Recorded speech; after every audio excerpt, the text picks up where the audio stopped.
Código, lenguaje y diversidad. En esta materia estudiamos la comunicación, un fenómeno complejo que puede ser abordado mediante distintas teorías que en general la reducen a un objeto de estudio en la medida que jerarquizan algunos de los elementos y las reglas que la componen.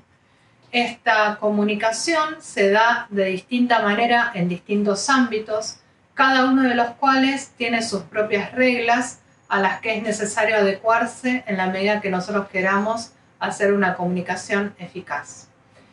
Vimos hasta ahora varios modelos teóricos que lo que hacen es organizar esa comunicación en función de los intereses de distintos investigadores, y esto obedece a que dijimos que toda investigación está guiada por los intereses, las subjetividades de las personas que las realizan, y por eso tenemos que tratar de mantener a distancia nuestras opiniones, nuestras creencias, nuestros prejuicios a la hora de realizar el trabajo de la investigación científica.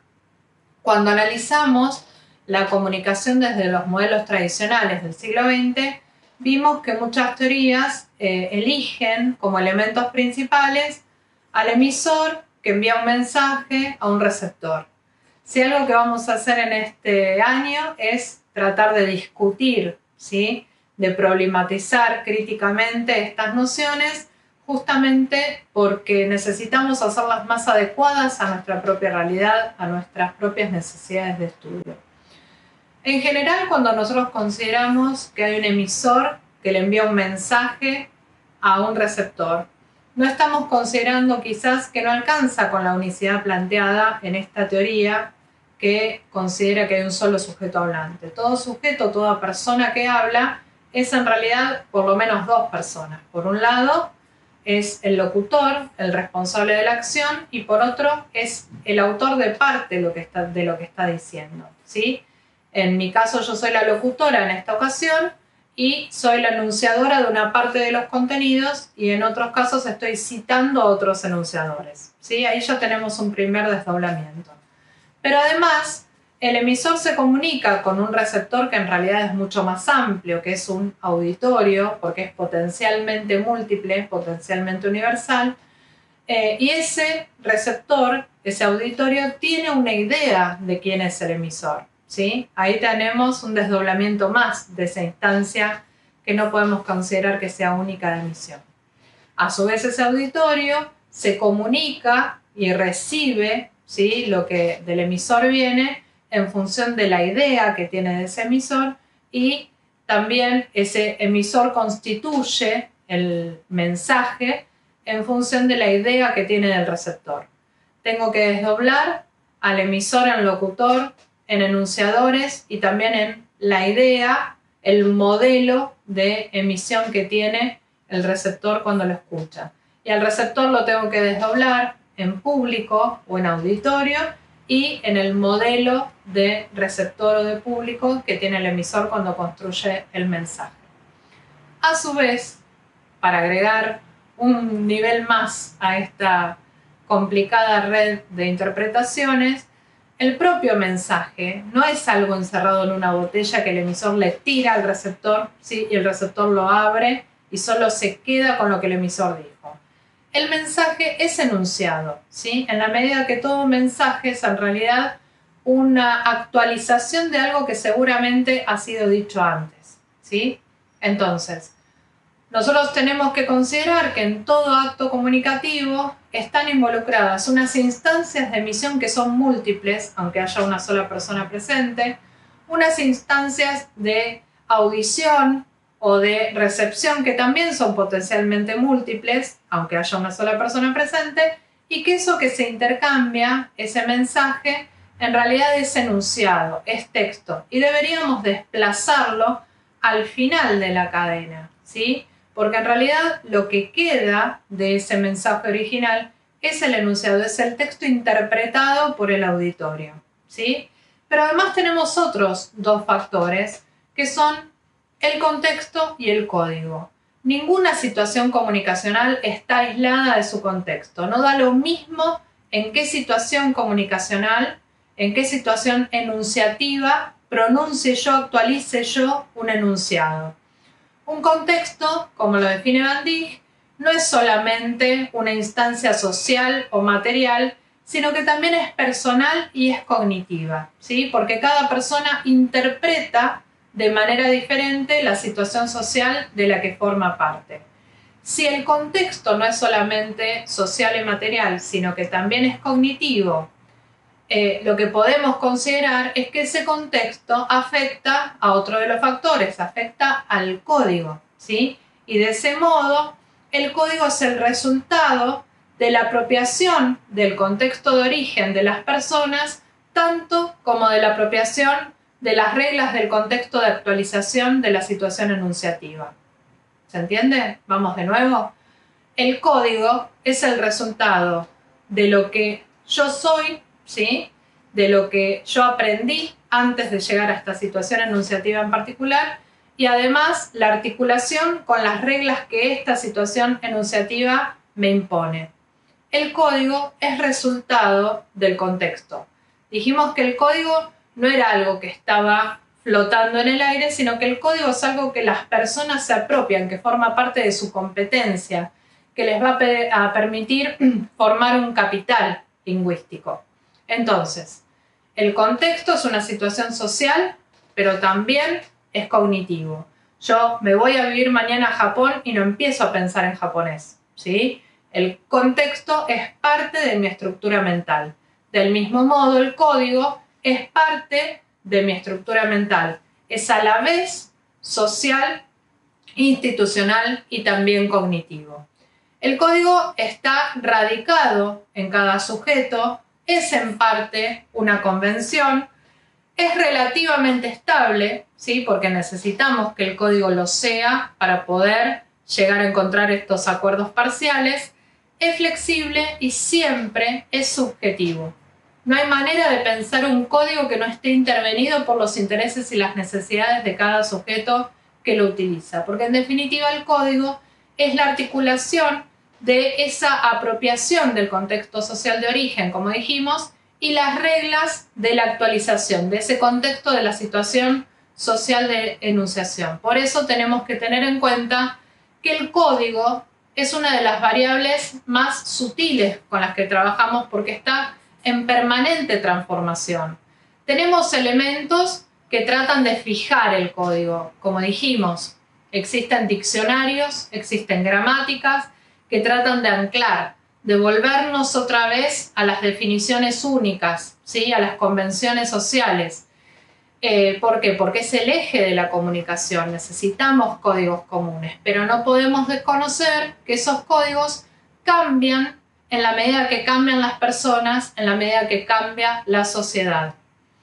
Las instituciones tratan de fijar ese código y hay algunas instituciones que a nosotros nos sorprenden un poco porque a veces la fijación que tratan de hacer del código es completamente arbitraria, ¿sí? Suena a imposición, si se quiere. Piensen en los congresos, por ejemplo, que hace la Real Academia Española en distintas ciudades del mundo, en donde trata de recuperar el control de la lengua castellana y volver a ordenarla de acuerdo con sus intereses y necesidades, como si siguiéramos viviendo en un mundo manifiestamente colonial, ¿sí? Como en el siglo XVIII, principios del XIX. La contradicción que tiene esta institución para nosotros es que solo tiene sentido una Real Academia Española fuera de España, ¿sí? En los países en donde hubo alguna vez colonias españolas, pero dentro de la propia España, ¿cuál es la lengua española? Vayan a decirle a un catalán o a un vasco que el castellano es la lengua de España. Bueno, sí, ellos dirían sí, es la lengua de España y nosotros no somos España. Digo, no hay ni siquiera una unicidad en la institución que trata de defender una determinada lengua. La cito específicamente porque las diversidades que a veces se presentan en relación con el código parecen ofender a quienes defienden la academia real española como si estuviera defendiendo intereses propios, ¿sí? Como si tocar a la academia fuera tocar una lengua que, insisto, no formara parte de ningún sujeto, cuando en realidad toda lengua es producto de nuestra propia experiencia, toda lengua es parte de nuestra subjetividad. Cada persona, entonces, modifica el código en tanto que se apropia de él y trata de modificarlo de acuerdo con sus necesidades y sus experiencias. Por eso, siempre la diversidad que viene del uso se filtra en esas convenciones que tratan de estabilizarlo y terminan modificándolo. Una profesora en la facultad, cuando yo estudiaba, decía: la culpa siempre es del hablante. Todos los cambios que se producen en las distintas lenguas son del hablante. Si no fuera por los hablantes, nosotros que hablamos una lengua castellana rioplatense, seguiríamos hablando en latín. Ustedes saben que el castellano es una de las 9 lenguas que surge de la mezcla del latín con las llamadas lenguas locales, ¿sí?, que dan origen a las lenguas romances. De la mezcla del latín con los, en ese momento considerados dialectos, hoy tenemos otras ideas al respecto, de la mezcla del latín con las distintas lenguas locales, surgen el castellano, el francés, el italiano, entre otras, y eso da origen a lo que nosotros consideramos lenguas modernas. Si no fuera por la mezcla, si no fuera porque en algún momento dejamos ir al código, ¿sí?, y le permitimos empezar a desestabilizarse, no estaríamos hablando esta lengua que podemos compartir hoy. En definitiva, el código, ¿sí?, es algo que necesitamos mantener para poder unir, ¿sí?, de algún modo a la sociedad. Por eso necesitamos que haya unas ciertas reglas, que haya una cierta regulación institucional, pero también tenemos que tratar de que el código exprese dinámicamente las necesidades de transformación de las sociedades. Esto es, que los cambios en el código acompañen los cambios en la sociedad. Suena tan simple y sin embargo es algo que no logramos que sea parte de los acuerdos sociales que tenemos hoy. Si cambia la sociedad, cambia el código. ¿Estamos de acuerdo en eso? Vamos a analizar algunos casos, algunas palabras que nos pueden mostrar cuán difícil es llevar adelante esta afirmación. Hay una palabra que nos interesa, nos parece muy relevante, que es concupiscencia. Ustedes me dirán, ¿qué es la concupiscencia? Vean la definición y díganme a quién se le ocurrió meter esta palabra en la lengua castellana. ¿Quién la defiende todavía hoy en los diccionarios? ¿Por qué esta palabra no desapareció? Concupiscencia, dicen los diccionarios de la lengua castellana, es el apetito desenfrenado de placeres deshonestos. Es genial. Díganme que es genial. Por favor, se los pido. El apetito desenfrenado de deseos deshonestos. ¿A quién le puede interesar regular la honestidad del deseo? Sean honestos ustedes, por favor. Regular la honestidad del deseo y hablar de un apetito desenfrenado. Hola, sí. ¿Iglesia? Sí, ¿qué tal? Esas son las presencias institucionales que hay adentro del lenguaje, que hay adentro del código y que nosotros no podemos desconocer. Vivimos en una sociedad, en Argentina, en América Latina, que tiene un origen en las tradiciones judeocristianas. Y más allá de que nosotros vivimos en un país en el que hay un Estado laico, hay presiones que siguen vigentes de distintas instituciones que hacen que palabras como concupiscencia no desaparezcan del diccionario. Palabras que están pensadas solamente para poder ejercer un juicio sobre la vida privada de las personas. Hablar de una actitud concupiscente es hablar de la vida privada de alguien que elige hacer con su vida algo de lo que aquella persona que la está juzgando no está orgulloso o no lo estaría si lo hiciera, ¿sí? En definitiva, le estoy permitiendo a alguien censurar mi conducta cuando dejo que una palabra así aparezca. ¿Se entiende? Ese es el valor. Cuando la gente dice que una imagen vale más que 1000 palabras, yo creo que realmente se equivoca. Cada palabra vale muchísimo y a veces desconocemos la presión que se puede ejercer desde las palabras, el juicio que se puede llegar a emitir y cómo se puede llegar a transformar a veces para bien y a veces no tanto, la vida de la gente por apropiarle, digamos, por asignarle una palabra particular, ¿sí? Hemos aprendido en estos últimos años el valor que pueden tener determinadas categorizaciones que terminan cosificando a las personas, que pueden llegar a funcionar hasta casi como insultos, ¿sí? En la medida que uno las utiliza supuestamente desde el hábitus, sin haberse dado cuenta. Acá lo que les proponemos es empezar a desnaturalizar ese hábitus, reconocerlo, porque lo necesitamos para comunicarnos en sociedad, pero empezar a analizarlo críticamente, tratando de leer detrás de cada una de las reglas quién se esconde. ¿Vemos otro ejemplo? Sirvienta. ¿Qué es una sirvienta, según el diccionario? Es una persona que sirve a otra, en especial en tareas domésticas. Una sirvienta es una persona que sirve a otra. Fíjense, en la estructura gramatical, la palabra sirvienta está construida a partir de la acción de servir, ¿sí? Es una persona, un sujeto que está realizando una acción, ¿sí? Hasta ahí no tenemos ninguna contradicción desde lo gramatical. Alguien que sirve es una sirvienta. ¿Y por qué es una sirvienta y no un sirviente? Porque hay sirvientas femeninas y sirvientes masculinos. Está reconocido que las personas que realizan una acción pueden pertenecer a distintos géneros gramaticales. ¿Es aceptable? Sí. Este sustantivo que está derivado de un participio activo de un verbo, ¿es aceptable? Sí. ¿Y es aceptable que tenga forma femenina y forma masculina? Sí. Entonces, ¿por qué no aceptamos la palabra presidenta? Digo, más allá de las visiones de mundo, las ideologías o como las llamemos, una sirvienta es alguien que sirve. Entonces, una presidenta es alguien que preside. Una parturienta es alguien que pare, que da luz, ¿sí?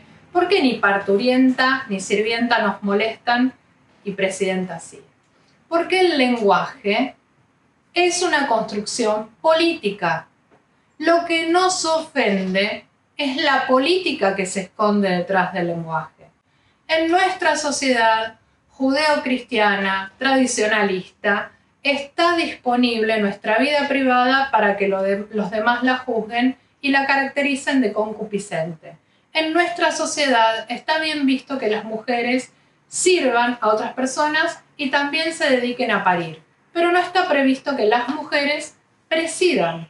Entonces, el lenguaje se estabilizó en un momento particular, ¿sí? En el siglo XVIII aparecen palabras como presidente, pero en ese siglo casualmente las mujeres no presidían, las mujeres no estudiaban, las mujeres no votaban. Tuvimos que esperar a 1945 para votar en Argentina. Tuvimos que esperar al siglo XX también para ser considerados seres humanos en condiciones de igualdad con los varones. Las mujeres no formamos parte ni siquiera de las declaraciones de los derechos del hombre, ¿sí? Que se realizan a partir de la Revolución Francesa en el siglo XVIII. Tuvo que venir una mujer, la mamá de Mary Shelley, unos años después, a reescribir esos derechos para que incluya la condición femenina. Y hablo de la condición femenina como podría hablar de las disidencias también o de cualquier otra transformación social que necesite ser expresada desde el código. Hay un momento en que el código como está ya no nos sirve y necesitamos actualizarlo. Y eso no es un error, eso es la respuesta a una necesidad social. Entonces, si el código se transforma de acuerdo con las necesidades sociales que cada comunidad tiene en cada momento, tenemos que aceptar que ese código se va a transformar y que esa transformación puede ser positiva. Ahora bien, no necesariamente cualquier transformación del código va a ser positiva. No necesariamente todas las transformaciones van a persistir o van a ser utilizadas por todos los sectores sociales a la vez. Justamente lo hablamos cuando citamos a Kerbrat, por ejemplo, que dijimos, de acuerdo con nuestra capacidad, nuestra competencia cultural e ideológica, nuestra visión de mundo, vamos a elegir algunos vocablos distintos de otros, de acuerdo con nuestra edad, ¿sí? Con nuestro sociolecto, nuestro cronolecto, nuestro idiolecto, todo eso va a recortar. Eso va a hacer que algunas personas usen más variedades que otras, que algunas personas sean más revolucionarias desde el lenguaje que otras. Pero eso no quiere decir que eso que hacen esas personas, que es revolucionario con el lenguaje, esté mal, ¿sí? Tampoco quiere decir que sea la única manera de apropiarse del lenguaje o que todos debamos usar las mismas reglas. Lo importante es estar dispuestos a escuchar esa diversidad, ver cuál resulta más adecuada, más útil para expresar lo diverso y en todo caso ir replicando aquella que nos parezca útil, porque eso va a ser en beneficio de la comunidad. Siempre lo es. Las transformaciones en el lenguaje vienen detrás de las transformaciones sociales. En nuestra sociedad a veces las transformaciones en el lenguaje se adelantan. Nos lleva tiempo que la sociedad cambie, que la sociedad se transforme, que la sociedad acepte lo diverso, lo diferente, lo disidente, pero también lo diverso, lo disidente, son parte de la sociedad y esas diferencias, esas disidencias tienen que estar expresadas en el lenguaje. Ponemos un ejemplo. Miren en esta diapositiva. El lenguaje es de todos. El lenguaje es de todas y todos.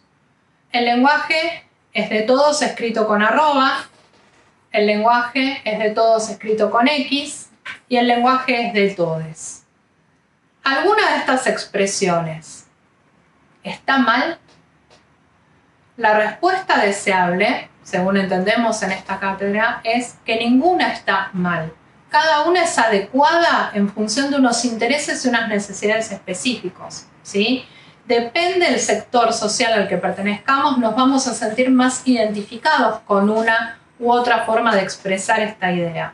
Pero esto de que el lenguaje es de todos, de que el lenguaje es de todes, en definitiva lo que busca es empezar a manifestar que, así como nuestra sociedad es judeocristiana, es patriarcal, y las disidencias de género no han sido, vamos a ser generosos, no han sido bien vistas, no han sido bienvenidas, han sido negadas, han sido marginadas a lo largo de nuestra historia.